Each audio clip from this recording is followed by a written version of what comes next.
Gunakan alasan cemburu untuk bunuh isteri. Lepaskan tembakan semasa isteri sedang lena tidur. Sanggup ke suami-suami kat luar tu nak buat macam ni? Kita boleh gelar lelaki ni Chris Watt Malaysia.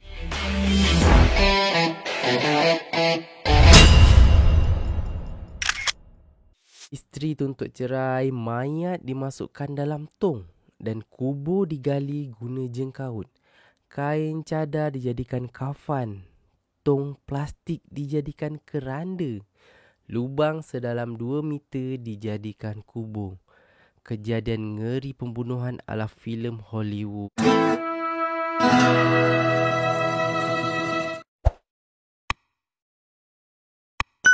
Assalamualaikum guys, selamat datang ke channel Lokman Samsudin. Video kali ni Lokman nak cerita sikit pasal kes yang tengah viral dekat Malaysia ni. Sebelum tu korang tekan dulu butang like dan button subscribe dekat bawah ni. Korang tengok video ni sampai habis dulu baru korang boleh tahu cerita sebenar yang terjadi. Kalau kita tengok cerita Chris Watt, American Murder yang bertajuk The Family Next Door sama dengan cerita yang viral dekat Malaysia sekarang ni guys. Bezanya Chris Watt ada girlfriend masa last cerita tu.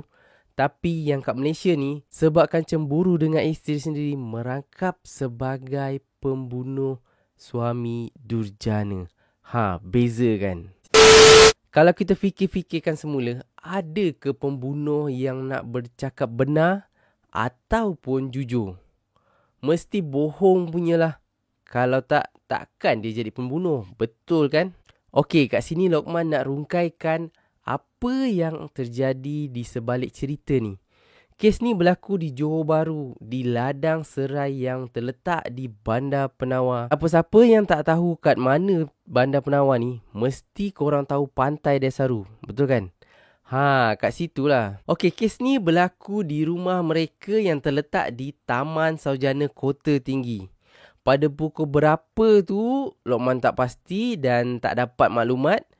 Yang pastinya, tarikh kejadian ni mesti 28 hari bulan Februari. Sebabnya polis mendapat laporan pada hari Isnin 1 hari bulan Mac. So, kejadian tu mesti sebelum daripada laporan dibuat. Nama isteri dia Haliza, umur 38 tahun dan nama suami dia Hanafi, umur 42 tahun. Pada malam kejadian tu, masa Haliza sedang tidur lena dekat bilik dia, Hanafi ni datang dengan membawa selaras senapang angin dan tanpa berfikir panjang telah melepaskan tembakan di bahagian dada Haliza. Bang!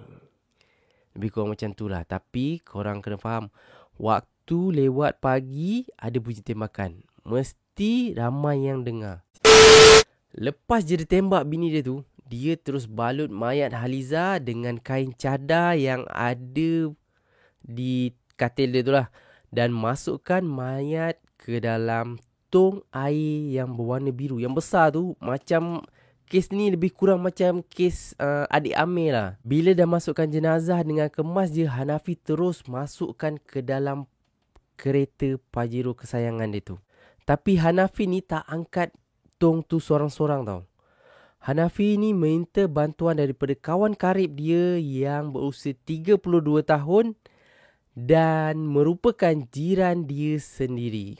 Bila dah selesai semua urusan dekat rumah dia tu, lebih kurang jam 4.30 pagi, dia terus pandu kereta Pajero tu ke ladang serai yang terletak di Bandar Penawar. Jarak dari rumah untuk ke ladang tu sejauh lebih daripada 30 km guys.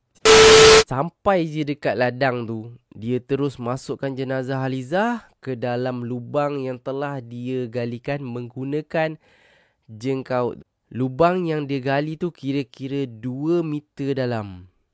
Sebenarnya Hanafi ni kerja pemandu jengkaut tau. So mudah je untuk dia nak sediakan lubang yang sedalam tu. Kalau kita guna cangkul memang mustahil lah kita nak selesaikan gali sedalam 2 meter tu kan.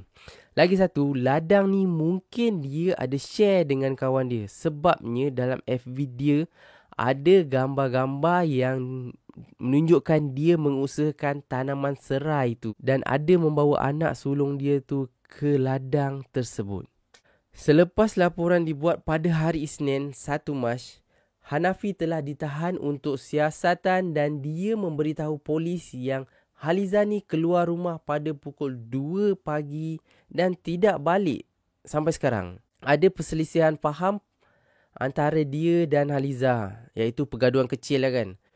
Tapi korang kena ingat, semua ni keluar dari mulut pembunuh guys. Pembunuh ni sanggup buat apa saja janji nak lepaskan diri dia. Sebenarnya Haliza ada membuat tuntutan fasad dan dalam proses penceraian serta laporan polis berkaitan keganasan rumah tangga. Mungkin semua ni terjadi sebab tekanan nak bercerai kali kedua guys.